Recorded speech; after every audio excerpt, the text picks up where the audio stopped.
Ano ba yung papaload mo, bebe? Ano, only call, yung pangtawag. Sabi ni Papa, pang Cavite daw Pag yan. Alicol, be, pang tawag talaga yan. Oo. Alicol na nga. Oh. TM yan, pangtawag.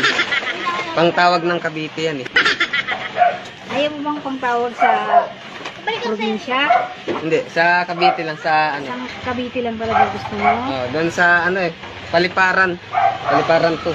Baka lumipad din yung load mo. Kasi minsan naloko ko doon sa Las Piñas, hindi niya pinasok. Yung malayo daw. Huh? Ano? Yung malayo. Ang laki pa ng palod ko nun, 100. Ang hiningi sa akin, 115. 888 584. Sinulat niya sa cellphone, tapos sinulat ko dyan. Nakakatuwa ka talaga, no? Hindi. 0916. Hindi, nagtatanong kasi ako para mamaya maloko ako eh. Kasi